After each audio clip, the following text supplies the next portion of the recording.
The Michigan Humane Society Rescue Department received a call about a dog that was living in an abandoned house and had a jar or a container that was stuck on her head for several days. The woman that called met me out there. She was telling me about the house, how, you know, it was blown out, abandoned house. Looked through the window and I could see her laying in what would be the living room. I shut the side door and then kind of ran around the front, and I seen her, and then she ran. She ran to the back door, was unable to get out, and then she ran upstairs. You know, I searched a couple of bedrooms that were downstairs. I didn't see her. So I went upstairs and I searched that room and I didn't see her. Where'd you go? I went back downstairs, looked around, went back upstairs, looked around, and I noticed there was a hole in the wall. And then I flashed my flashlight in there and I seen her. She had went into the hole and it was like in the attic part of the house. I ended up using a control stick.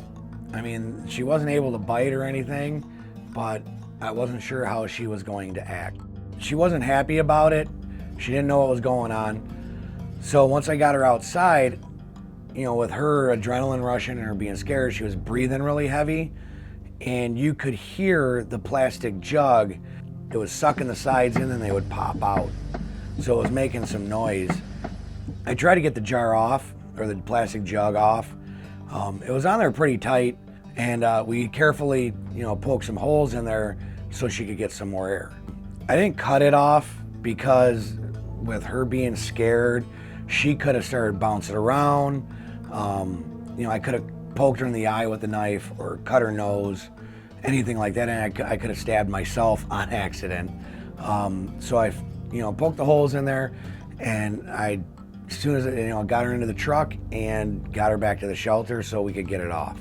Once I got her back to the shelter, they actually used some kind of a lubricant, you know, rubbed it around the edges, and it actually slid off with the lubricant pretty good. You know, she was scared.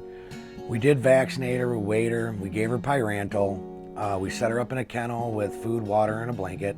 It seemed like she had taken a liking to me. She would allow me to get her out of the cage and she would be happy, wag her tail. She is a fun, loving dog. It doesn't take her very long, but she does open up and she warms up to people, and then she is all about that person.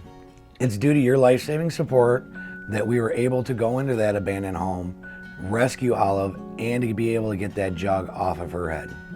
Olive could have easily suffocated or starved to death in that abandoned home.